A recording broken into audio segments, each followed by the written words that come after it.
Hello, literature lovers. Today, as you can see, I'm discussing John Keats and his works. And since his poetry is so popular and it is really recognized, and he's considered one of the greatest romantic poets, and the way he highlighted romantic era, no one else does. And in fact, his popularity led many other think that they can also become John Keats by getting that same disease, that is tuberculosis, as he was suffering from.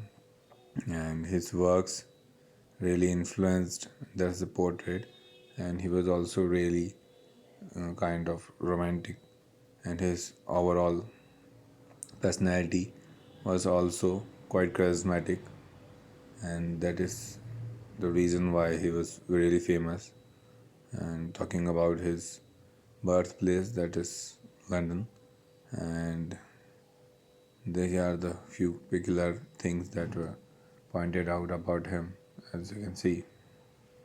And talking about his education and how he was so bright at that time from the very beginning of his life. Some children were really had that peculiar quality of increasing ability to make something great, and you can see how his career started since he was really professional at the hospital and his medical practice was going on. But I don't know how the circumstances changed, and that led him to the poetry that is quite contrary what he started doing. And this is considered 1817, and it was asked in that which is the most fruitful period of his life, or which period led him to that his greatest works at the field. So this is the reason why it is called one of the greatest time period of his life, since he produced one of the legendary poems which influenced and considered all over the world. And here we can see how his family life was and how he led it. And one of his work was because of his brother's death, and that mourn led him this work.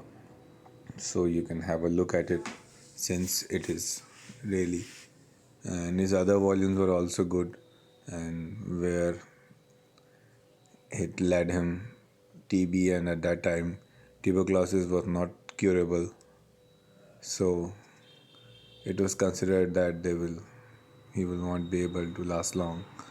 But in that small period also, he died finally at his 23rd February 1821, and this is also called because of it. Now, talking about is one of the famous works that is mostly praised because of the verses and because of the poetic art he used. The whole work is really one of the greatest odes ever produced, you can say. It won't be long, and one of the greatest techniques that are used is one of that. Rhyming scheme is peculiar, and that enjambment style is quite popular. So, and we all know how he used Hellenism in his poetry. So, Keats is very famous for that, and same is used here. That Greek literature has always inspired him, and that's the reason why the imagery is filled with such instances, and which also around that imagery is also quite peculiar quality of Keats. And other qualities is that you can read that he uses melodious music, so he's quite sensuous in all contexts. Not only that imagery, but the way he uses words and such attractive and ornamental language he uses, not of that kind that is considered in other places, but it is the words that arouse our senses and lead to a different limelight, which affects us completely, and the technical aspects of the work are also quite important since it really affects us in every context. So it is really important for us to understand it completely, because in his odes we always get a different scene in every stanza. So this is also one of his greatest qualities, how he manages to not only complete his work in a whole story, but also differentiates from the stanza to stanza how the work and the story goes on. Talking about one of my personal favorites, Ode on a Grecian Urn, and this work has so many great phrases that it is used by different people, and these phrases are coined in this work. And one of my favorite, personal favorite, is also "Beauty is tut beauty," and that's all you will know and all you need to know. So this is my personal favorite also, and it's considered greatly among different writers. And one of the major features is also that composition that he uses, and the way he starts the very beginning of the poetry is also quite important, and different metaphors that he used. So it's really difficult when I read it in my graduation. It was really, really surprising when our teacher used to explain how the work is so deeply and so mesmerizing that sometimes we start feeling it, that all the things are going through with our personal life, and that's the magic of Keats, and that's the reason why it's considered a peculiar one of his kind. For the work he is doing is really important, and the way he has done it, and we can feel it as if we are in that same world or same era of which Keats belonged, and the works are also reflecting the future generation, especially that eternal beauty thing that is quite important to be considered.